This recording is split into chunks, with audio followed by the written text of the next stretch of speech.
Bos meledek Israel. Dia mengatakan krisis tentara tempur Zionis bakal kalah.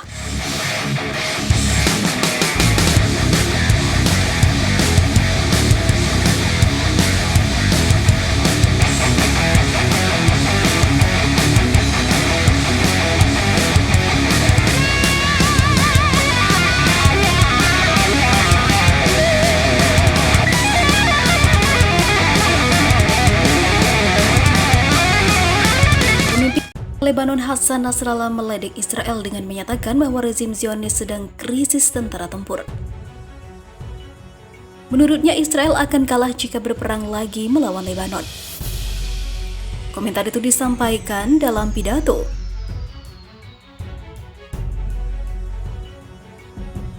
Data soal krisis tentara tempur yang dialami rezim Zionis itu diklaim berasal dari Ombudsman Pasukan Pertahanan Israel atau IDF. Tentara Israel telah berkembang secara signifikan tetapi tidak dapat menghindari kekalahan, kata Nasrallah. Menurut bos itu, sekitar 44.000 tentara Israel dirawat oleh psikiater pada tahun lalu. Musuh Zionis sedang mengalami krisis dalam perekrutan tentara tempur, katanya. Studi Zionis menunjukkan bahwa sebagian besar tentara lebih suka mendaftar di unit non-tempur. Pemuda Israel tidak akan mengorbankan diri. Studi juga menunjukkan bahwa para tentara merasa sulit untuk mengatasi kurangnya kepercayaan antara mereka dan para perwira. Lanjut Nasrallah seperti dikutip The Jerusalem Post. Perjuangan sia-sia Zionis, inilah mengapa upaya Israel menghapus Palestina tidak akan pernah berhasil sampai kapanpun. Israel telah berupaya untuk menghapus Palestina, tapi itu tidak akan berhasil. Sesaat setelah negara Israel didirikan dengan melawan kehendak warga Palestina dan penduduk Arab lainnya di Timur Tengah, kampanye ganas untuk memetakan Palestina diluncurkan. Sebuah komisi pemerintah dibentuk untuk mengganti nama segala hal yang berbau Palestina untuk digantikan dengan sebuah negara baru. Namun para Zionis salah, menghancurkan desa-desa Palestina, mengubah nama jalan dan menghancurkan masjid-masjid dan gereja-gereja tidak dapat berhasil menghapus rasa identitas sebuah bangsa. Segala sesuatu yang menyangkut Palestina di Yerusalem menjadi target pendudukan Israel, kata Uskup Agung Palestina dari Gereja Ortodoks Yunani di Yerusalem, Attallah Hana, pada 21 Januari 2019. Saat pertemuan delegasi dari organisasi bantuan medis Doctors Without Borders, situs-situs dan peninggalan suci Islam dan Kristen ditargetkan untuk mengubah kota kami, menyembunyikan identitasnya dan memarjinalkan keberadaan Arab dan Palestina kami, tambah Uskup Agung itu. Hana yang berada di garis depan perjuangan Muslim dan Kristen Palestina melawan skema Yudaisasi Israel, tentu saja benar dalam pernyataan bahwa Yerusalem menjadi sasaran. Tetapi kenyataannya adalah bahwa ada kampanye sistematis untuk menghapus tidak hanya kota suci Palestina itu, tetapi juga seluruh Palestina, tulis Ramzi Barot di Middle East Monitor. Beberapa hari setelah pemimpin Kristen Palestina itu berkomentar, pihak berwenang Israel melakukan penggalian di Masjid Al-Bar yang bersejarah di kota Tiberias di pantai barat Laut Galilea. Sebagai gantinya, Israel bertujuan untuk membangun sebuah museum, sebuah praktek yang telah digunakan berkali-kali di masa lalu untuk menghapus simbol-simbol bersejarah keberadaan Palestina. Pengabaian Israel atas hak-hak historis orang Palestina berakar dalam pada ideologi Zionis. Memang sejak awal para ideologi Zionis mempromosikan gagasan bahwa Palestina adalah tempat yang kehilangan budaya atau warisan, gurun yang gersang, dan menunggu para perintis Zionis untuk membuatnya berkembang.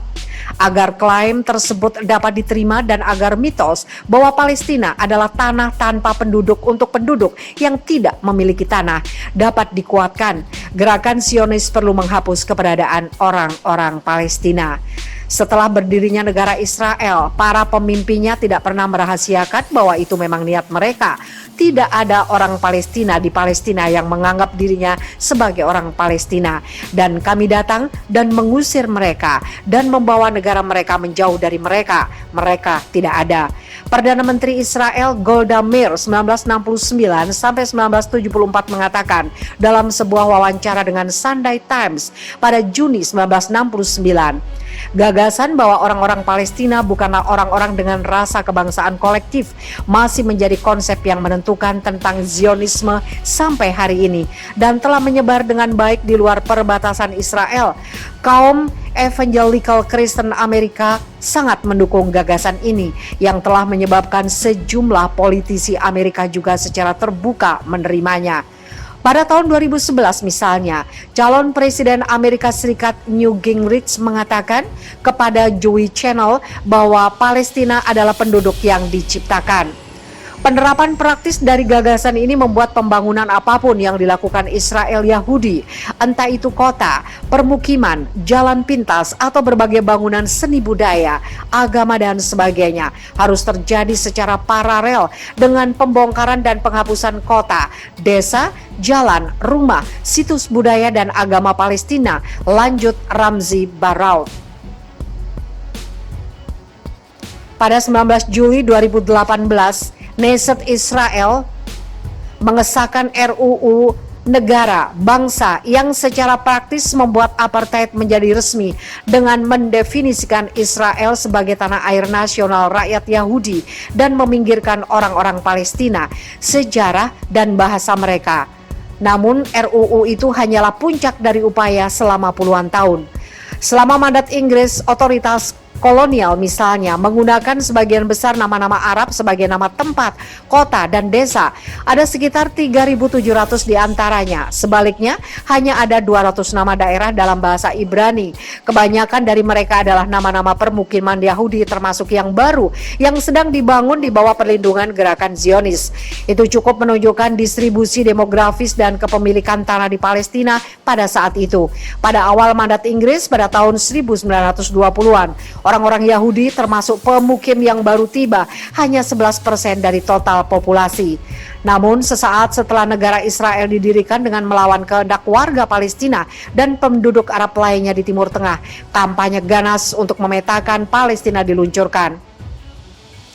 Sebuah surat tahun 1948 yang dikirim kepada Menteri Dalam Negeri Israel pertama, Yitzhak Grunbaum, berbunyi, dikutip Middle East Monitor, nama konvensional harus diganti dengan yang baru karena sebagai antisipasi untuk memperbarui hari-hari kita pada masa lalu dan menjalani kehidupan orang-orang sehat yang berakar di tanah negara kita.